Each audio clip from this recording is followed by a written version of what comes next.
Oi, gente. Boa noite. Eu sugeri um tema, coloquei aí na descrição do vídeo, mas eu gosto mesmo é de lembrar que a gente se reúne aqui com a proposta de uma conversa e de uma conversa muito interativa. Mesmo que eu não consiga acompanhar as pessoas, espera só um pouquinho que eu vou pôr meu velho e bom óculos.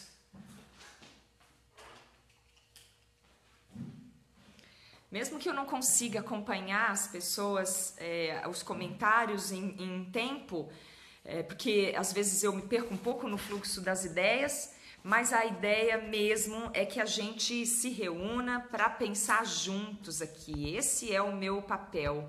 E isso foi o que eu me propus mesmo. Não tenho a intenção de trazer verdades aqui pra gente, embora se eu as encontrar, terei o maior prazer de trazer, porque eu acho que isso sempre vai acrescentar para nossas propostas, para a luta abolicionista, que é o foco da nossa questão. Mas não é esse o meu intento principal. O meu intento principal é desenvolver verdades o máximo que a gente puder juntos, pensando juntos, desistindo de determinadas ideias por superá-las juntos. E os temas, eles têm ficado cada vez mais, criando mais afluentes, porque as pessoas todas, os parceiros todos têm me feito sugestões muito legais. Inclusive eu tô com uma sugestão da Bruna Vital, que eu quero deixar claro que assim que a gente tiver um momento bem adequado, a gente vai falar sobre isso, que é essa dicotomia entre o boicote. Se a gente boicota a empresa, se a gente boicota o produto, qual vai ser a expressão principal da gente em fazer ter uma determinada ação com a intenção de que isso produza um efeito para a luta abolicionista, né? Um efeito que às vezes vai entrar no mercado, às vezes vai chegar na ciência, na filosofia, na sociedade como um todo, mas em breve a gente vai poder falar sobre esse tema, porque eu acho ele mesmo muito importante. Quero agradecer muito as sugestões das pessoas, dos parceiros todos, e os documentários que têm chegado até mim, informações muito interessantes para que eu possa estudar e para que a gente consiga elaborar uma conversa mesmo cada vez melhor juntos.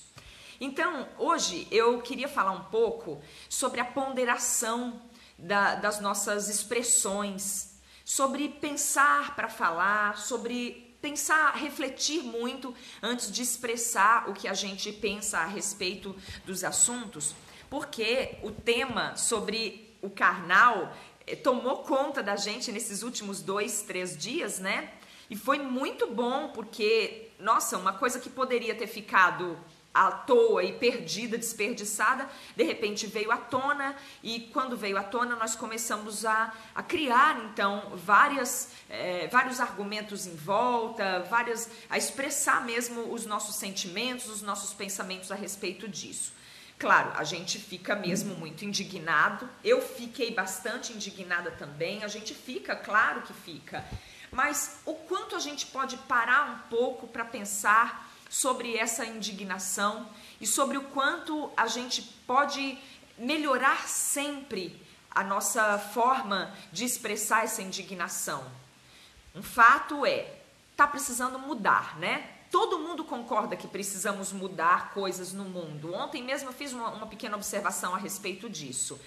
Mesmo as pessoas que se colocam como filósofos, ou em alguns momentos sofistas, né? Porque acabam fazendo mesmo algumas colocações que muito mais têm a intenção maléfica, né? A má intenção de atrapalhar determinados assuntos, mas não importa. Mesmo essas pessoas, eu tenho a impressão que elas não vão dizer para mim que elas acham que tá bom de evolução. Tá bom, chegamos no nosso ápice, olha, o ser humano evoluiu, tá bem pra caramba, tá ótimo, não precisa evoluir mais nada, tá ótimo, a gente não precisa mais evoluir. Eu duvido que alguém tenha a cara de pau de afirmar isso num mundo decadente, num mundo que vai de mal a pior, em todos os sentidos, principalmente no sentido das relações.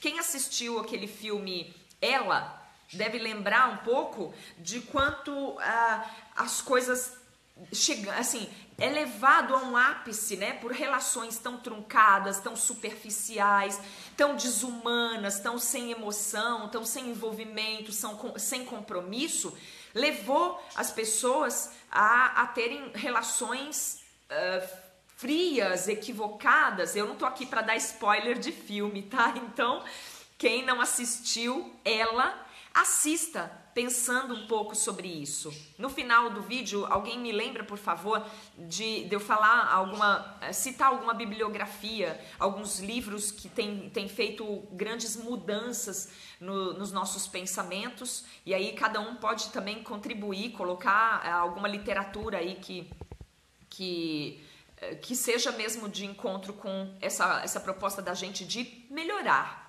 Porque, assim, ninguém vai ter coragem de falar, não, a gente já chegou no ápice, não precisa melhorar, não precisamos revolucionar nada. O mundo tá ótimo, tá?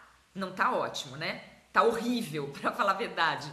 A gente tá com a natureza toda devastada, a gente tá com as relações muito truncadas, a gente tá com uma energia de violência muito presente no mundo. Ah, mas sempre foi assim, na época medieval as pessoas eram ainda mais violentas. Então, mas nós éramos talvez milhões.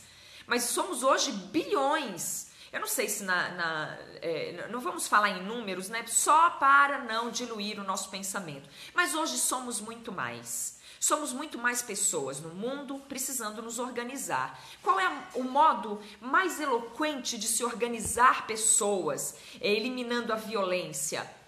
O altruísmo, a compaixão, o sentimento de renúncia, de doação, de compartilhamento. Essa é o óbvio, o ululante dos elementos e sentimentos que a gente pode colocar nas relações, que vai assegurar minimamente uma paz para poder ser possível uma organização. Quando a gente começa a entrar em guerra, quando a gente começa a disputar, divergir de modo veemente e colocar violência na nossa fala, violência nos nossos gestos. Então, é sobre isso que eu queria falar. Jogar, na verdade, esse assunto para nós, para a gente discutir e talvez, quem sabe, encontrar alguma proposta, alguma solução ainda nesse vídeo. Se não, vejamos para depois e seguimos nessa tentativa. O que eu tenho observado? Eu tenho observado o quanto a gente anda muito leviano. Vê uma notícia, a notícia explode, feito um rastilho de pólvora, assim, e aí a gente começa a falar em cima daquilo. Algo que nos contrarie é o suficiente para a gente colocar toda a nossa fúria, toda a nossa raiva, toda a nossa indignação e expressar isso de uma maneira muito irônica, satírica, cruel e às vezes meramente violenta. Eu não me excluo, tá, gente? Pode ver que quando eu falo a gente, eu falo a gente mesmo. Eu não digo as pessoas como se eu estivesse imune a isso. Eu tenho uma tentativa de ter atenção sobre isso o tempo todo, porque eu venho de uma escola muito profunda, onde eu estudei um tipo de filosofia muito específico e que pregava o tempo todo a vigilância sobre as nossas expressões. Mas eu mesma sempre fui uma chuva de talheres ao falar, facas e garfos. Porque quando a gente tem muita convicção acerca de um assunto, é natural que a gente tenha também uma fala impregnada de intensidades, que para virar fúria e raiva é um pulinho. Só que o que acontece é que quando a gente vai combater um pensamento com impregnado dessa raiva, dessa fúria, é muito comum que a gente vá deflagrar no outro o mesmo tipo de sentimento. E aí fica muito difícil. Isso é universal, né? Na verdade, eu prefiro chamar de mundial. Porque eu acho uma pretensão muito grande chamar de universal algo que acontece aqui na Terra e a gente tem a ideia de quantas galáxias existem no mundo, ou melhor, a gente nem tem ideia, né? Fica parecendo aqueles concursos de Miss Universo, sem consultar as marcianas, sem ter uma representante venusiana. Como é que pode, né, a gente ter essa prepotência assim o tempo todo, esquecendo. Parece criança que quando está no caminho, na estrada indo para casa da avó, ela acha que todo mundo está indo para casa da avó, porque a gente tem um pensamento muito autocentrado, né? E em se tratando da raça humana, nós somos mesmo antropocêntricos, se achando o tempo todo o centro do universo.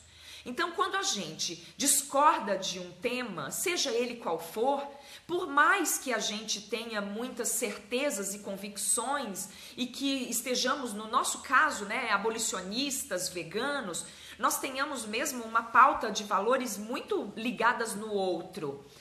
E aí a gente acha que por isso, então, a gente pode expressar toda essa nossa fúria, mas isso é incauto, porque quando a gente vai para uma postagem, e às vezes eu vejo postagens assim, um cachorrinho maltratado, óbvio que isso gira na gente em um segundo toda a nossa indignação acerca do quanto isso é um absurdo completo e já não deveria mais acontecer. Há muito tempo que o ser humano já devia ter parado de maltratar os outros, já devia ter parado de explorar e de ser cruel.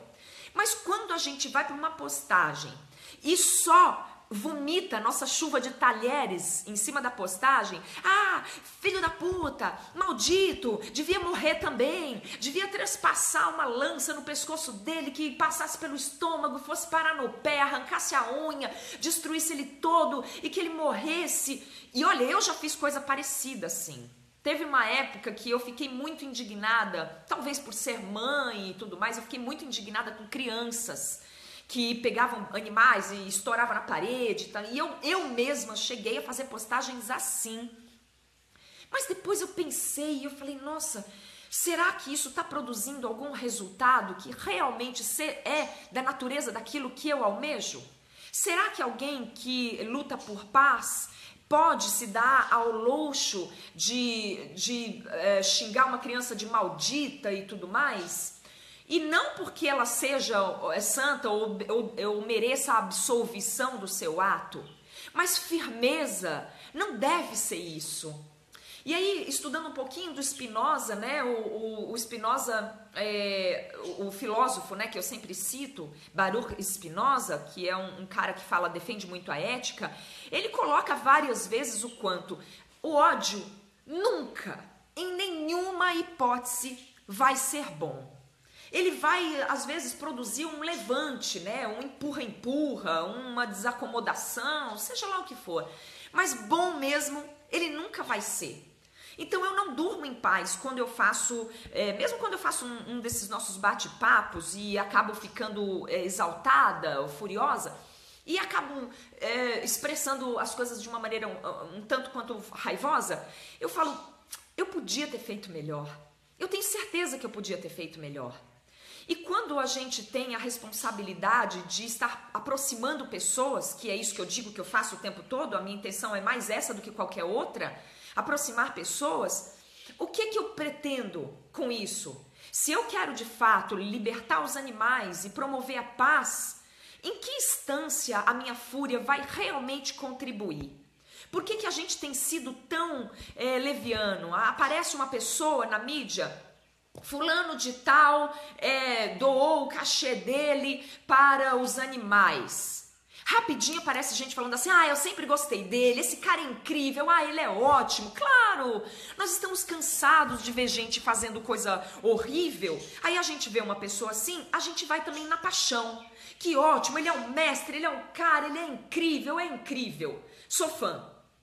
Aí alguém vai lá, curioso ou maledicente, não sabemos, e vai fuçar. Aí aparece uma notícia desse mesmo cara, falando assim, olha, o hipócrita até ontem estava doando cachê para salvar as baleias e hoje ele apareceu com um casaco de pele. Vamos dizer que seja isso. Aí aparece 1 milhão de pessoas, porque esse cara é um escroto, porque ele é um monstro, ele é um demente, eu nunca tinha gostado dele, eu nunca tinha mesmo acreditado nele, ele é um desgraçado, ele é um infeliz, ele que morra, devia morrer enforcado com o próprio casaco, cair no chão, dar 3 estribuchadas, alguém pisar no pescoço dele, e aí enfiar uma lança e pegar uma marreta e tacar no pescoço dele. E aí, o que eu percebo é que o fato do cara ter sido ou não, de fato, um hipócrita ou um benemérito, ficou esquecido lá atrás. E isso é muito perigoso.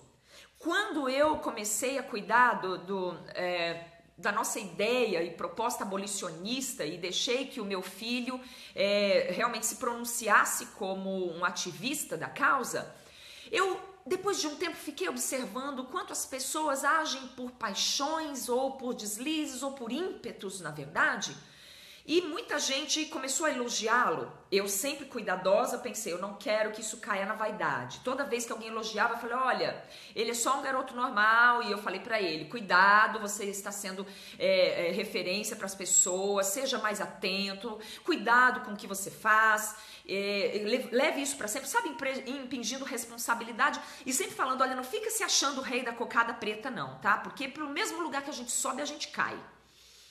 Mas eu acabei elaborando uma ideia com um risco muito maior. Se alguém hoje coloca a foto do meu filho junto comigo e faz uma série de elogios, as pessoas vão olhar e vão gostar. As que se identificam vão gostar. As que não se identificam vão tentar nos ridicularizar e é como sempre, sem nenhuma responsabilidade. Aquelas que falam assim, nossa, eu queria mesmo pensar isso, e ela disse o que eu queria dizer, a criança disse, olha, que legal, iluminado, a criança é incrível, é maravilhosa. Se amanhã qualquer uma das pessoas, essa gentalha zoeira mesmo, essa gente do mal, se elas quiserem fazer uma postagem, pega a foto do meu filho e faz uma montagem na beira da escola, sei lá, ele tomando um sorvete, sei lá, qualquer coisa, e colocam que o sorvete era de leite, ó, criança que diz que é abolicionista, na verdade é uma fraude, é mentiroso, qualquer coisa, não importa. As pessoas não vão se dar ao trabalho de checar. Elas vão cair de pau, primeiro elas matam, depois elas perguntam. E eu acho isso tão arriscado. Eu acho isso tão arriscado porque as pessoas não estão se dando o trabalho de olhar a fonte, checar para ver se é verdade, para ver se aquilo procede, para ver também para não jogar todo o trabalho de uma vida de alguém no lixo por conta de uma fala infeliz. Eu não tô aqui para absolver o carnal, hein? Eu não engoli aquele pedido de desculpas dele, que por sinal depois ele apagou porque, na verdade, eu acho que começou a gerar muito problema para ele, começou a se irritar, se incomodar, ou se acha muito importante e achou que não queria perder tempo com a gente, ou anyway, a gente não tem como saber. Mas o fato é que, assim, não dá, e eu falei isso anteriormente, a gente não pode botar tudo o que ele fez até hoje no lixo por conta disso. Isso é um lixo. Esse posicionamento arrogante, especista, mal informado, grosseiro, lamentável, é tudo isso. E é contra esta posição, este posicionamento que nós estamos nos pronunciando. Se ele se retratasse verdadeiramente, se o pedido de desculpa dele não tivesse sido mais um engendramento para falar que nós somos ameaçadores, que nós ameaçamos ele de morte, que ele não vai mais se meter na escolha alimentar de gente que está lutando por abolição, por revolução ética. Se ele não tivesse sido falacioso, presunçoso e arrogante, e ele tivesse verdadeiramente falado, olha, eu me retrato, eu disse uma bobagem, eu sou uma pessoa que tem hoje uma influência sobre muita gente e me desculpo por ter sido leviano, porque da mesma forma que eu faria se eu tivesse feito uma piada machista, se eu tivesse feito uma piada racista, se eu tivesse defendido o estupro ou tivesse feito uma chacota com a pedofilia. Da mesma forma, eu me retrato porque o que eu fiz não é legal e eu vou repensar, vou pesquisar mais acerca desse assunto para me pronunciar, vou consultar Carl Sagan, por exemplo, né, um astrofísico, um astrobiólogo, um cientista maravilhoso. Eu vou pesquisar essas pessoas, eu vou buscar mais informações e me retrato genuinamente. Para mim estava tudo ok. Eu nem era simpatizante dele, nunca fui, mas eu respeito quem é e parece-me que ele não tem tantas pessoas apoiando os pensamentos dele à toa. Não me parece que ele seja um completo imbecil. O que me parece é que ele teve um posicionamento imbecil e sustentou esse posicionamento imbecil. Mas isso não anula a nossa necessidade de responsabilidade sobre qualquer coisa que apareça. Não podemos mais continuar fazendo esse tipo de ativismo, o ativismo guerrilheiro, porque nós não precisamos disso, definitivamente não precisamos. A nossa proposta é a maior proposta de revolução moral de todos os tempos. Hoje eu fiz uma postagem que era um anúncio de jornal onde pessoas pediam para comprar escravos negros e falavam lindas peças, não sei o que lá. E pensei, nossa, nem faz tanto tempo assim nós estávamos com esse tipo de anúncio no jornal. Hoje temos leis que protegem e asseguram o direito dos negros, e pelo menos se não asseguram como deveriam, mas está sempre em processo e nós estamos lutando por isso. E a gente hoje percebe o quanto isso é uma coisa indiscutível. A gente não pode mais discutir, né? Fora o povo da Ku Klux Klan, que não passa de uma seita de loucos a ser combatida. A gente ninguém concorda, ninguém olha para a cara da gente e fala isso em sã consciência, que os negros realmente deveriam ser escravos, que eles foram feitos para isso, que eles são um lixo. Ninguém faz isso. Por quê? Porque a gente já chegou à conclusão de que isso não é mais admissível no mundo. Então, a nossa proposta vegana, abolicionista, é uma proposta de revolução ética e moral. Nós não estamos aqui para discutir se cenouras e vacas têm semelhanças ou quantos pontos de diferença. Isso aqui não é uma gincana. Isso aqui não é uma briguinha de adolescentes no colégio querendo dizer quem é o que humilha mais o outro. Eu acho lamentável um professor, né, que tem influência sobre pessoas que estão se dispondo ao aprendizado, portanto, a um tipo de evolução intelectual, pelo menos, se posicionar com tanta irresponsabilidade. Porque fazer chacota em horário impróprio, em momento impróprio, não estou falando de humor. De novo, eu vou frisar, o bom humor é maravilhoso, é uma ferramenta de entendimento maravilhosa. Eu, assim como muitos professores e principalmente professores de cursinho, que não foi meu caso, eu fui professora de colégio mesmo, mas eu compunha música para dar aula de biologia. E dava muito certo, e eu brincava muito, eu desenhava lá pênis, vaginas, brincando e brigando. Os meus alunos vão lembrar disso se algum me assistir. E isso dava muito certo, porque memoriza, ajuda a entender, né? É amaciar o entendimento, é amaciar a informação para que ela possa ser assimilada, digerida, processada e transmitida. Mas fazer chacota é coisa pra gente que faz bullying, né? Pra gente preconceituosa, pra gente maliciosa, maledicente, fofoqueira. Não é coisa para um professor. Então, nós devemos nos pronunciar, sim, e muito. Não acho nunca que a gente deva deixar pra lá. Muita gente sugeriu, vamos deixar pra lá, esse cara é um babaca, ele é um boçal, vamos deixar pra lá. Não, nós temos que dizer, olha moço, não, tá? Não vai fazer isso não. Se ele tivesse feito um comentário grosseiro, machista, violento ou racista, a gente também não ia deixar pra lá. A gente fala, olha, isso não é jeito de um professor se pronunciar. Você tome mais cuidado com o que você fala, moço. E se ele insistisse, a gente ia insistir também. Mas não é a gente se juntando para fazer um grupo de linchamento, porque eu não acho que isso vai promover de verdade mudança, porque quando a gente ataca o outro, não importa quanta razão a gente esteja, a gente ataca o outro de uma forma violenta, a gente dispara imediatamente no outro um botãozinho que diz, defenda-se, e as pessoas perdidas acabam se defendendo com a mesma natureza. Então, o que eu estou pedindo aqui não é que a gente dê indulto para quem defende a violência contra os animais, não é a gente passar a mão na cabeça, endossar e nem mesmo ignorar. Nem mesmo ignorar. Isso não é pacífico. Paz sem voz não é paz, é medo. Eu adoro essa frase dessa música, adoro e uso sempre. Paz sem voz não é paz, é medo. A gente precisa dar voz. Agora, voz pacífica também não é voz passiva. Porque o que acontece? A gente tem visto aí o quanto parece que a violência ela é, de certa forma, glamourizada. A raiva, os posicionamentos muito furiosos tem um glamour estranho que eu não sei se está nos contos de fada, onde foi que ele nasceu. Podemos conversar sobre isso.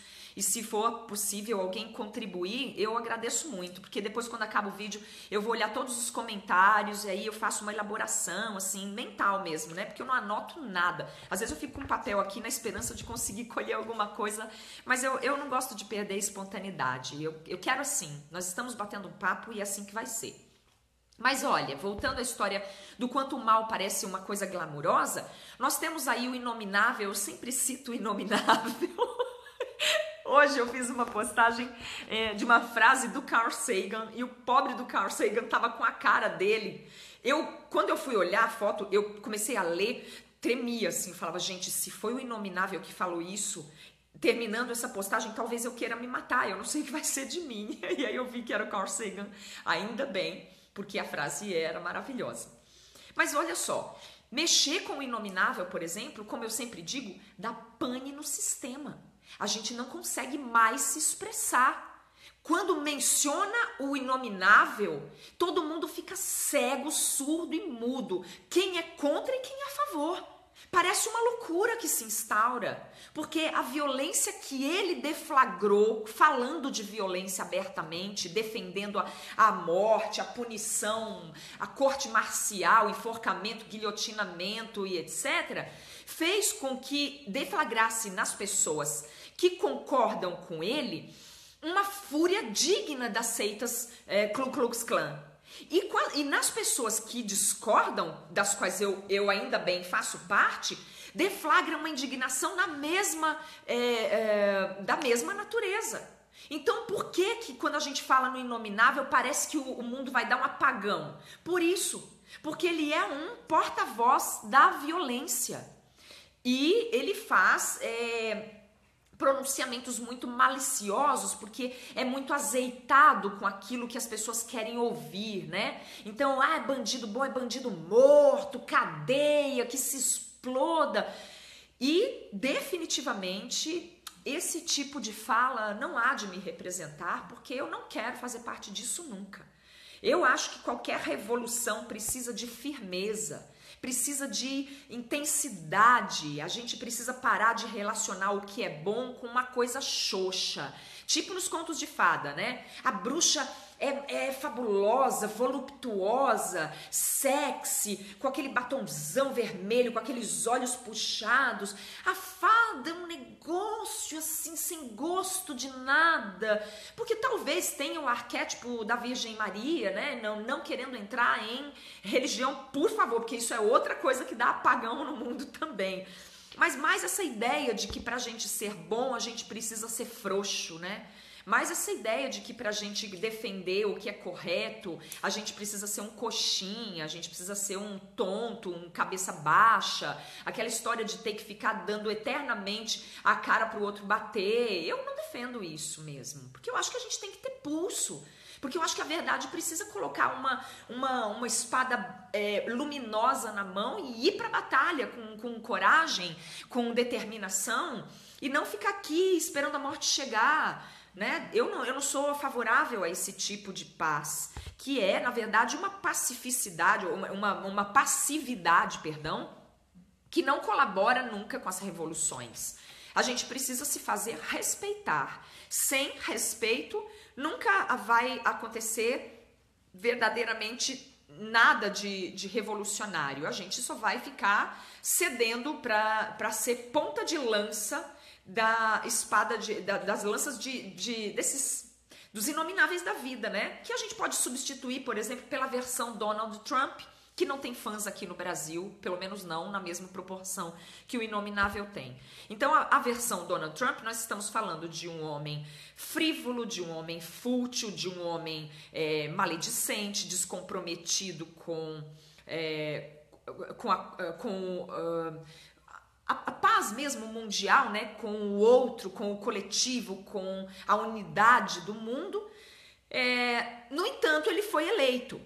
Salvo o fato dele poder ter, as eleições poderem ter sido fraude, mas teria que ser uma imensa fraude, que infelizmente não é exclusividade só do nosso país, né? A corrupção e as fraudes na política, mas é muito provável que os eleitores dele, os caras que elegeram Donald Trump, sejam pessoas que não assumem nem na frente do espelho quão violentas são.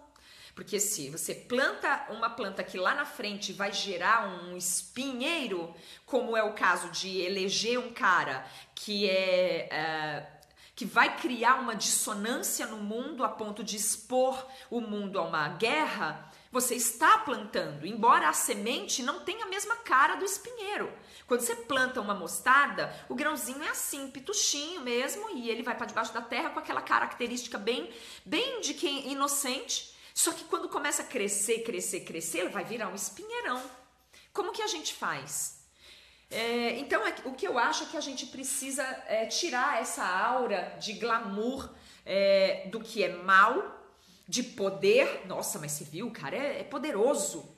Da arrogância, da empáfia com que o que é cruel e o que é maldoso se pronuncia. E começar a dar forças para o lado da paz, verdadeiramente, realmente da paz e da luta por liberdade. Nós estamos lutando por liberdade desde que o mundo é mundo, né? Porque a primeira amarra que nós nos enfronhamos foi a do nosso próprio desejo, né? A gente virou refém do nosso próprio desejo, do desejo de poder, do desejo de dinheiro, de ser aceito, né? Enfim, todas as formas de poder. Quando nós estabelecemos que nós queríamos poder, nós fomos perdendo o escrúpulo e aí muita coisa ficou misturada.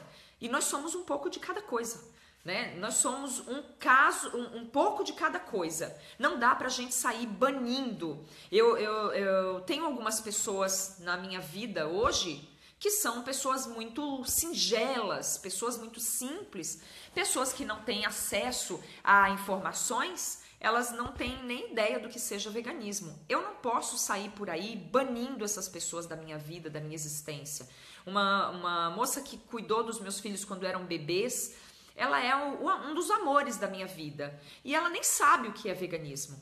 Como é que a gente vai colocar isso dentro de uma sociedade indiscriminadamente, sem conscientizar? Então, eu penso, para resumir toda essa história, a gente precisa criar consciência nas pessoas. Não vamos conseguir atender a demanda de sermos enxugadores de gelo eternos, de ficarmos entrando em embates e deixando dispersar todas as ideias e os propósitos abolicionistas, sendo um ativista que faz um trabalho de profilaxia, na verdade, ou um trabalho de paliativo. Todos os dias eu tenho pedidos de acolher animais abandonados, maltratados, vítimas de todo tipo de crueldade a que a sociedade impõe aos animais. E eu não tenho condições de atender tudo isso, embora eu tenha toda a vontade do mundo, eu tenho até muita disposição, mas eu não tenho como, porque eu sei que os animais que eu tutelo hoje nesse pequeno santuário, eles demandam de mim um compromisso e uma atenção que consomem parte do tempo que eu preciso dedicar para estudar e para fazer realmente cumprir o meu propósito de ser alguém que reúne pessoas em prol da conscientização. Porque esse trabalho, ele é um trabalho que expande as nossas possibilidades de conseguir salvar todos os animais.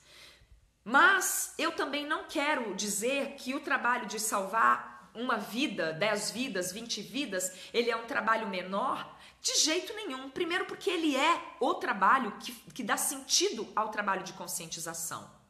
Então eu preciso desses símbolos permanentemente perto de mim. E todos nós precisamos. E a outra questão é porque senão a gente se coloca sempre como adversários uns dos outros, separando a categoria dos protetores, da categoria dos resgatadores, da categoria dos conscientizadores, da categoria dos estudiosos, e aí chega uma hora que a gente é um só. E um só não faz revolução. Quem vai fazer revolução é a união de todas essas pessoas, um fortalecendo o outro, cuidando dos animais, sim. Eu sou contra essas pessoas que falam assim, olha, eu não posso dar atenção para sua postagem na minha página, porque eu não estou aqui para salvar um cachorro, eu estou aqui para salvar todos os animais.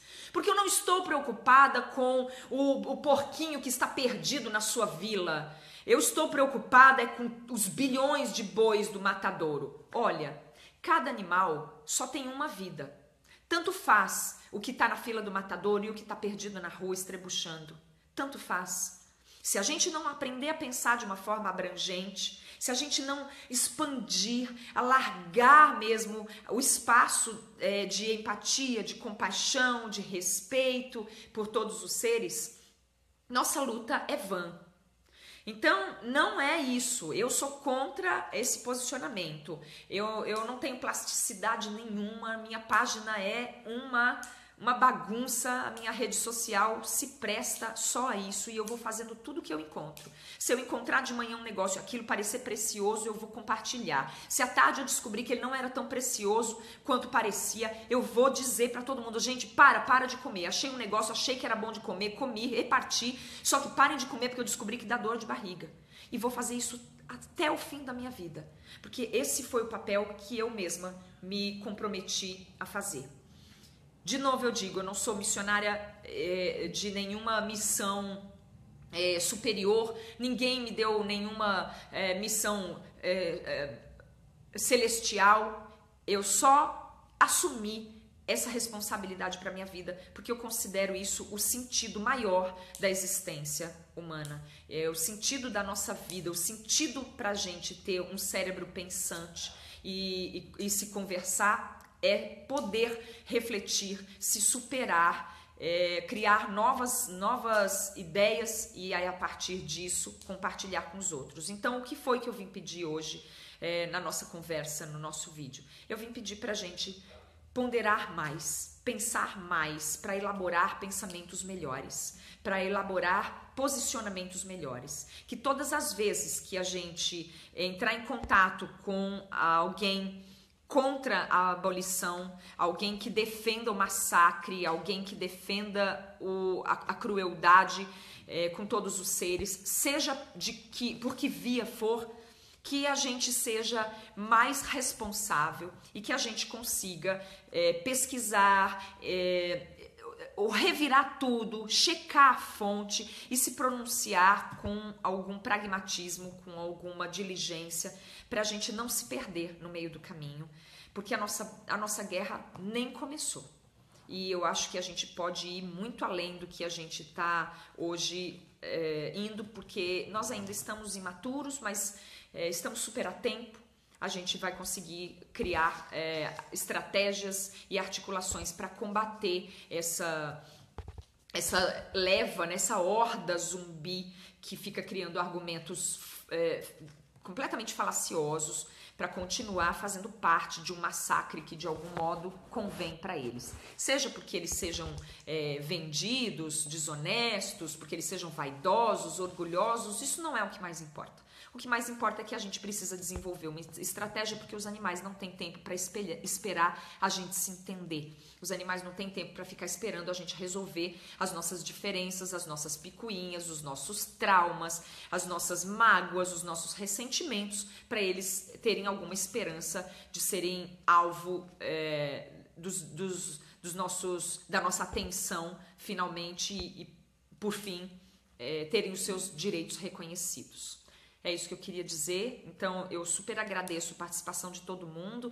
Vamos ver se a gente se encontra num outro momento para falar para falar mais sobre outros assuntos que estão em pauta, que as pessoas estão me pedindo. E antes que eu me esqueça, eu vou falar sobre a questão da literatura que eu indico. Bom, em primeiro lugar, eu acho que a gente tem que estudar o tempo todo, o tempo todo, o tempo todo. Nada é perdido, nada é perdido. Tem muita coisa disponível hoje, inclusive na internet. Tem muita coisa disponível em PDF, a gente não precisa nem gastar dinheiro hoje para entrar em contato com literaturas maravilhosas e com cinema, né? Porque eu acho que o cinema é crucial, assim, é fundamental. Documentários maravilhosos também que a gente pode assistir e depois reassistir, tentando fazer conexões. Vou fazer particularmente uma indicação, porque para cada pessoa é uma literatura que toca, é um tipo de leitura que toca, e às vezes para a mesma pessoa, em momentos diferentes, essas literaturas nos tocam. Então eu tenho uma paixão por livros, eu teria uma indicação muito vasta para fazer, mas eu vou falar de 2 livros especificamente, que foram os que mais recentemente mudaram completamente a minha vida. Na Natureza Selvagem. Tema que foi uma história real e que foi tema de um filme, e o livro supera em muito o filme. Eu só não vou falar dele porque, como eu disse, eu não tô aqui para dar spoiler de filme nem de livro, mas eu vou dizer que esse livro mudou mesmo a minha vida. E ele mudou a minha vida de tal maneira porque consolidou o que eu já vinha num movimento de encontrar. Que quando o livro acabou, eu estava assim, prantos, e eu falei, eu preciso investigar todas as fontes onde esse rapaz bebeu, e aí eu vi as citações dele, para construir a história dele.